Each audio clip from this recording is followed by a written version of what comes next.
And నాకు అప్పట్లో వాళ్ళు ఆఫర్ చేసిన స్టైఫండ్ వాజ్ గేట్కి ప్రిపేర్ అవుతున్నప్పుడు మీకు వచ్చే నాలెడ్జ్ ఆసమ్.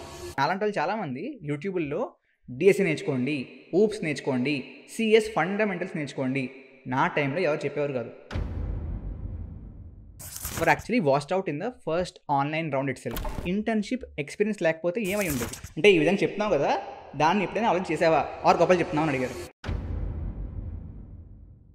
అందరికీ నమస్కారం, welcome back to Vamsi Bhavani. ఇవాటి ఈ వీడియోలో నేను క్రాక్ చేసిన ఫస్ట్ ఎవర్ కార్పొరేట్ ఇంటర్న్షిప్ ఏ విధంగా క్రాక్ చేశాను ఆన్ క్యాంపస్లో అనే జర్నీ చెప్తాను.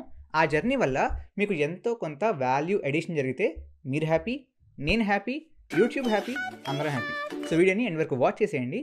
అండ్ కార్పొరేట్ అంటున్నాను అంటే అంతకుముందే ఆల్రెడీ బీటెక్ సెకండ్ ఇయర్లో నేను ఐఐటి బాంబేలో ఇంటర్న్షిప్ క్రాక్ చేశాను, రైట్. అదేవిధంగా ఆఫ్ క్యాంపస్లో కూడా రెడ్ హ్యాట్ని ఇంటర్న్షిప్గా క్రాక్ చేశాను. అదేవిధంగా నా ఆఫ్ క్యాంపస్ అట్లీస్ట్ ఎక్స్పీరియన్స్ కానివ్వండి, జస్పే కానివ్వండి, ఆర్ ఫిడిలిటీ ఆన్ క్యాంపస్ కానివ్వండి, ఇవన్నీ తెలుసుకుందాం అనుకుంటే కమెంట్ చేయండి. I will make separate videos on that. But ఈ వీడియోలో థర్డ్ ఇయర్ సెకండ్ సెమిస్టర్లో మా కాలేజ్కి వచ్చిన ఫిడిలిటీ ఇన్వెస్ట్మెంట్స్ ఎలా క్రాక్ చేశాను ఫస్ట్ అటెంప్ట్లో. యాక్చువల్లీ ఆ సంవత్సరంలో పెద్దగా ఇంటర్న్షిప్స్ రాలేదు మా కాలేజ్కి, రైట్. వచ్చిన ఏకైక internship was fidelity internships. Only I think if I'm not wrong 7 మందిని సెలెక్ట్ చేసింది. ఆ 7 మందిలో నేను ఒకటిగా ఎలా సెలెక్ట్ అయ్యాను, ప్రాసెస్ ఏదైతే జరిగింది, అండ్ నాకు ఏ స్కిల్స్ ఉండడం వల్ల ఇది పాసిబుల్ అయింది అంతా చెప్తాను. యూజువల్లీ మంచి మంచి కాలేజెస్లో ఆర్ మోస్ట్ ఆఫ్ ది కాలేజెస్లో ఇంటర్న్షిప్ వస్తే కనుక థర్డ్ ఇయర్ సెకండ్ సెమిస్టర్ 3-2లో వస్తూ ఉంటాయి. ఎందుకంటే mostly the internships are at the end of fourth semester. అంటే మీకు థర్డ్ ఇయర్కి ఫోర్త్ ఇయర్కి మధ్యలో ఏదైతే వెకేషన్ ఉంటుందో అక్కడ 2 month ఇంటర్న్షిప్స్ జరుగుతూ ఉంటాయి. అండ్ నాకు అప్పట్లో వాళ్ళు ఆఫర్ చేసిన stipend was 35K per month. Okay, so దానికోసం వాళ్ళు కండక్ట్ చేసిన రౌండ్స్ ఏంటి అంటే, first I had online round అనమాట. సో ఆ ఆన్లైన్ రౌండ్లో వాళ్ళు అడిగిన టాపిక్స్ మేజర్గా ఏంటి అంటే సిఎస్ ఫండమెంటల్స్ అండ్ ఈ కోడింగ్ క్వశ్చన్ కూడా కోడ్ చేయమండం కంటే వాళ్ళు చేసింది ఏంటి అంటే again there can be coding questions in 2 aspects. Either code రాసి రన్ చేయడానికి మీకు కొన్ని టెస్ట్ కేసులు ఇచ్చి ఆ టెస్ట్ కేసులు రన్ అవుతే ఎన్ని రన్ అయితే దాన్ని బట్టి స్కోర్ ఇస్తారు. సెకండ్ కేస్ ఈజ్ మీకు క్వశ్చన్లోనే the ask you to actually ఏమంటారు గివ్ ద కోడ్, దీని అవుట్పుట్ ఏంటి అని చెప్పి అడుగుతారు, రైట్. బట్ వీళ్ళు చేసింది ఏంటి అంటే 2 కాదు, they gave a text box, right. దాంట్లో కోడ్ రాయమన్నారు, బట్ ఆ కోడ్ని మీరు రన్ చేయలేరు. And I felt that's a great idea to hire. ఏమిటండి మీరు మాట్లాడేది? సో ఎందుకంటే మీకు రన్ చేయడానికి ఆప్షన్ ఇస్తే దాన్ని రన్ చేసి ఓకే, తప్పు వస్తే దాన్ని మళ్ళీ ఫిక్స్ చేసి మళ్ళీ కోడ్ రాస్తారు, తప్పు వస్తే మళ్ళీ ఫిక్స్ చేసి మళ్ళీ కోడ్ రాస్తారు. బట్ దీంట్లో ఏంటంటే మీరు గట్టిగా నమ్మితేనే మీరు రాసిన కోడ్ రన్ చేయకముందే కరెక్టే అని చెప్పి సబ్మిట్ చేయగలరు, right. That's how it was. So mostly వాళ్ళు అడిగింది సిఎస్ ఫండమెంటల్స్. దాంట్లో కూడా వాళ్ళు మేజర్గా అడిగింది ఏంటి అంటే ఆపరేటింగ్ సిస్టమ్స్ ఎక్కువ అడిగారు అండ్ డిబిఎంఎస్ ఎక్కువ అడిగారు. డిబిఎంఎస్లో కూడా they focused a lot on SQL అనమాట. సో ఆ క్వశ్చన్స్ అన్ని టు బి ఆనెస్ట్ బాగా అటెంప్ట్ చేశాను. దానికి కారణం ఏంటంటే అదే సంవత్సరం థర్డ్ ఇయర్ ఫస్ట్ సెమిస్టర్లో I started preparing for GATE exam. And GATE ఎగ్జామ్కి ప్రిపేర్ అవ్వడం నేను చేసిన one of the best things, నేను తీసుకున్న one of the best decisions. గేట్కి ప్రిపేర్ అవ్వకపోయి ఉంటే సిఎస్ ఫండమెంటల్స్ సెమిస్టర్ పరంగా బాగానే వచ్చు. ఎంత చెప్పానో తెలియదు నాకు. శాస్త్ర డీమ్ టు బి యూనివర్సిటీలో ఫస్ట్ ఇయర్ మొత్తానికి అన్ని బ్రాంచ్లు కలిపి I was the university topper. కాబట్టి బాగా చదివేవాడిని. సో సెమిస్టర్ ఎగ్జామ్స్లో కూడా బాగా బాగానే వచ్చేవి. బట్ సెమిస్టర్ ఎగ్జామ్స్లో మీకు వచ్చే నాలెడ్జ్ కంటే గేట్కి ప్రిపేర్ అవుతున్నప్పుడు మీకు వచ్చే knowledge awesome. Just trust me on that. గేట్కి definitely not for GATE exam, only for GATE ఎగ్జామే కాదు, right.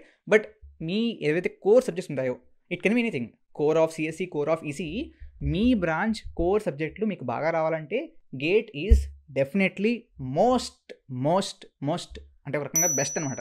Not just for CSC అవ్వచ్చు, ఈసీఈ అవ్వచ్చు, మెకానికల్ అవ్వచ్చు, మీ బ్రాంచ్ కోర్ సబ్జెక్టుల్లో మీకు మంచి నాలెడ్జ్ కావాలి అంటే the best option is gate exam. So ఆ గేట్ ఎగ్జామ్ వల్ల నాకు బేసికలీ ఈ సిఎస్ ఫండమెంటల్స్ అటెంప్ట్ చేయడం బాగా ఈజీ అయింది, రైట్. అండ్ ఇప్పుడు మీకు నాలాంటి వాళ్ళు చాలామంది యూట్యూబ్లో డిఎస్సి నేర్చుకోండి, ఊప్స్ నేర్చుకోండి, సిఎస్ ఫండమెంటల్స్ నేర్చుకోండి. నా టైంలో ఎవరు చెప్పేవారు కాదు. We didn't even know that CS fundamentals semester ఎగ్జామ్స్లో ఎప్పుడు చదివి వదిలేసినవి మళ్ళీ ప్లేస్మెంట్స్లో అడుగుతారని చెప్పి ఎవరు ఎక్స్పెక్ట్ చేయలేదు. ఇప్పుడు చిన్నప్పుడు చూసా.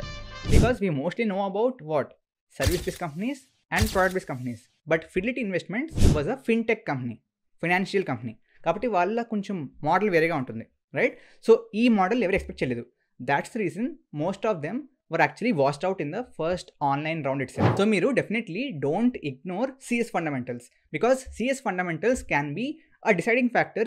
ఎందుకంటే మీరు చాలామంది అంటే కాలేజెస్లో ఈ చాలామంది కోడింగ్ క్వశ్చన్స్ బాగానే ప్రాక్టీస్ చేస్తున్నారు. బట్ కోడింగ్ క్వశ్చన్స్తో పాటు factor would be your CS fundamentals topic knowledge.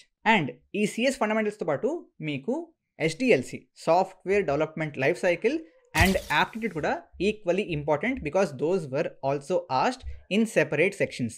And guys here let me introduce you to Geeks for Geeks 390 challenge. ఈ ఛాలెంజ్ భాగంగా గీక్స్ ఫర్ గీక్స్లోని ఏ కోర్స్ని మీరు పర్చేస్ చేసినా there is a on going offer. ఆ ఆఫర్ ఏంటంటే మీరు కనుక తీసుకున్న కోర్స్ని 90 days లోపు ఆ కోర్స్లోని 90% కంటెంట్ని కంప్లీట్ చేస్తే మీకు ఆ కోర్స్ యొక్క 90% ఫీజ్ వెనక్కి ఇవ్వడం జరుగుతుంది. అండ్ దీంట్లోని కోర్సెస్ అన్నీ కూడా ఆల్రెడీ ఇండస్ట్రీ ఎక్స్పీరియన్స్ ఉన్న వాళ్ళు ఆర్ అకాడమియాలో మంచి పొజిషన్స్లో ఉన్న వాళ్ళు నేర్పిస్తారు కాబట్టి మీకు బాగా హెల్ప్ అవుతుంది. Coming to the syllabus coverage, open any course అన్నిట్లో కూడా just check the syllabus will be all up to date.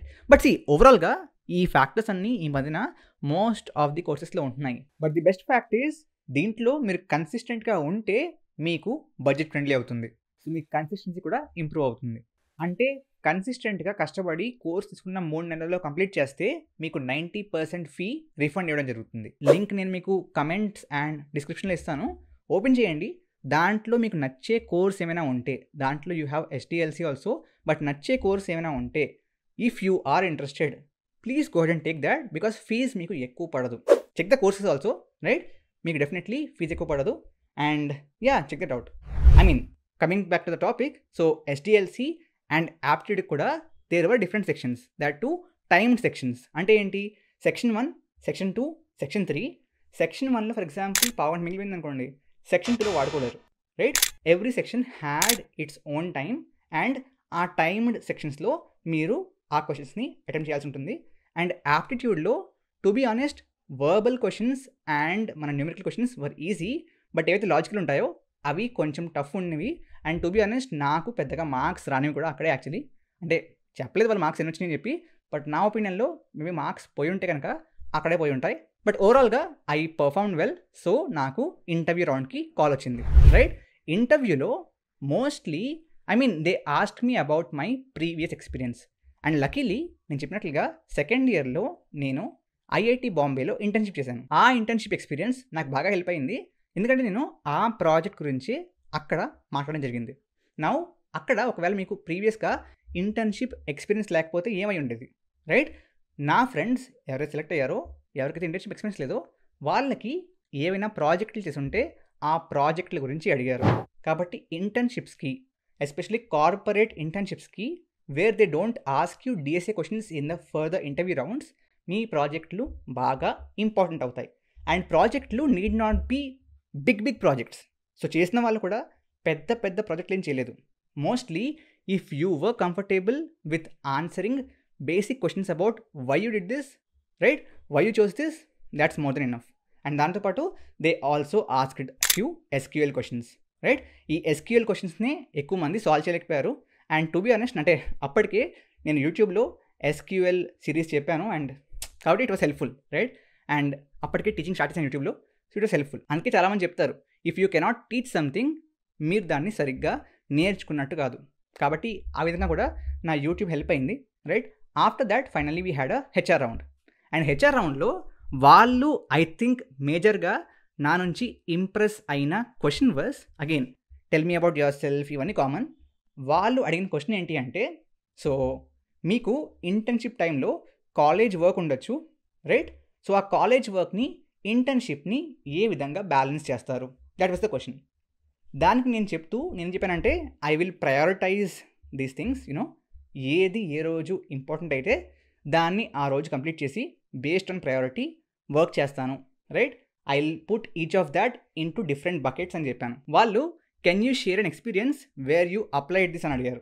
అంటే ఈ విధంగా చెప్తున్నావు కదా, దాన్ని ఎప్పుడైనా అప్లై చేసావా ఆర్ గొప్పలు చెప్తున్నావు అని అడిగారు, రైట్? దానికి నేను చెప్పిన అగైన్ ఆన్సర్ ఈజ్ యాక్చువల్లీ అంటే చాలా బాగా చెప్పాను అనిపించింది నాకే. సో ఏం చెప్పానంటే, అప్పటికే నేను కాలేజ్లో ఉంటూనే I was working with my associate dean for a government project. దాంతోపాటు చదువుకుంటున్నాను, సెమిస్టర్లో మార్క్స్ బాగా వస్తున్నాయి, రైట్, సిజిపి కనబడుతుంది. అండ్ దాంతోపాటు యూట్యూబ్ చేస్తున్నాను, రైట్, యూట్యూబ్ చేస్తూ ప్రాజెక్ట్లో పనిచేస్తూ సెమిస్టర్ ఎగ్జామ్ చదువుకుంటున్నాను, right. So academics and project and YouTube. So ఇది ఆల్రెడీ చేయగలుగుతున్నానంటే it's because of prioritization. Same follow అవుతుందని చెప్పి ఎగ్జాంపుల్ ఇచ్చాను. And the interviewer was definitely impressed. నేను యాక్చువల్లీ జాయిన్ అయ్యాక కూడా there was a discussion regarding that, and ఆ answer బాగా చెప్పాను అని చెప్పారు. సో ఈ విధంగా సిచ్యువేషన్స్ని రిలేట్ చేసుకుంటూ ఎగ్జాంపుల్స్ ఇవ్వగలిగితే హెచ్ఆర్ ఇంటర్వ్యూస్లో చాలా చాలా బాగా హెల్ప్ అవుద్ది, రైట్. అండ్ ఇన్ఫ్యాక్ట్ ఇంటర్న్షిప్ చేశాను 2 months. సో నేను యాక్చువల్లీ బూట్ స్ట్రాప్ మీద వర్క్ చేస్తూ ఫ్రంట్ ఎండ్ని బిల్డ్ చేశాను ఒక టూల్కి, ఇంటర్నెట్ టూల్కి. అండ్ ఆ తర్వాత 2 months తర్వాత ద థింగ్ ఈజ్ ఫైనల్లీ నేను 3rd year semester exams complete చేయకముందే, నేను 4th yearలోకి వెళ్ళకపోయే ముందే ఫిడిలిటీ ఇన్వెస్ట్మెంట్స్ వాళ్ళు ప్రీ ప్లేస్మెంట్ ఆఫర్ ఇచ్చారు. అంటే జాబ్ జాయిన్ అవ్వు నీ కాలేజ్ అయిపోయాక అని చెప్పి ఒక ఆఫర్ ఇచ్చారు. And that offer letter was for a CTC of 12.96 lakhs. అంటే 13 లక్షల ప్యాకేజ్ని నేను ఇంకా 4th yearలోకి రాకపోయే ముందే వచ్చేసింది అనమాట. I was two happy, right.